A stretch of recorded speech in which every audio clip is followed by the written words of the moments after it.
Alright, good afternoon, good afternoon. Today guys, nandito tayo ngayon sa Palma de Mallorca. Tingnan nyo guys, ang ganda ng dagat. Look at that, aqua green.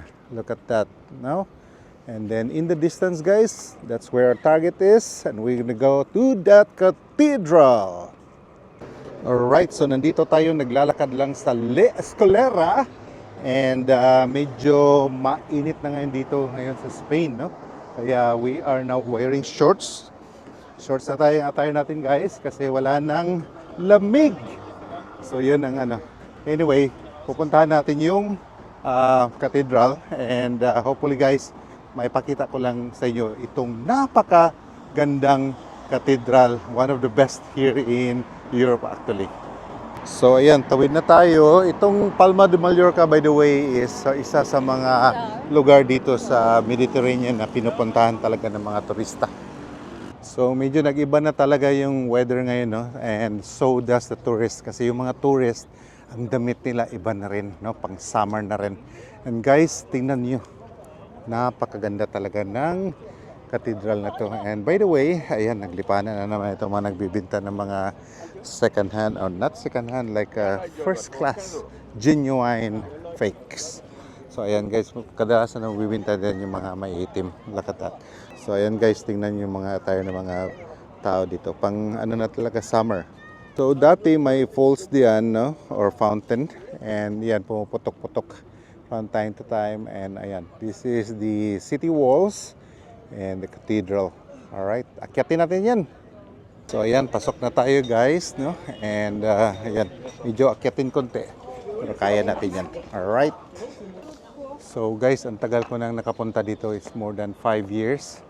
And actually I've been here, pero ngayon lang ako gumala ulit after my wife died. So yan, last time ko na pumasyal dito, kasama ko pa si Nikki and then also yung asawa ko. So nung last na kasama ko yung family ko dito, damang-dama ko talaga yung saya ng asawa ko at saka anak ko. Kasi masaya talaga sila nang nandito sila sa Europe. And just imagine, ayan, tingnan mo yan guys. So masaya talaga yung asawa ko na masyal dito.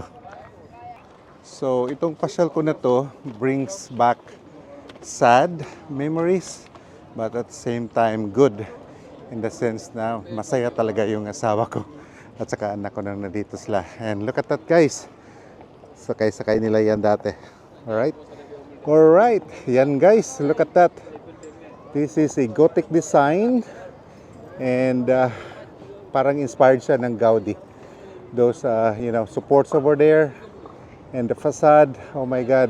Gothic design guys. So, napakaganda talaga ng facade ng cathedral nito. This is called Cathedral Basilica del Santa Maria something. So, ayan guys, look at that. Diba? Ang ganda. Alright. Okay.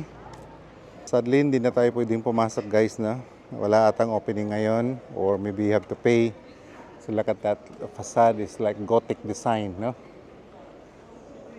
Baka makita nyo si Batman dito.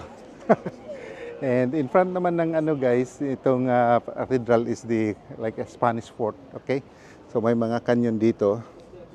Ayan, guardhouse and everything. Okay? So ayan guys, ikot muna tayo konti and then punta na tayo sa city.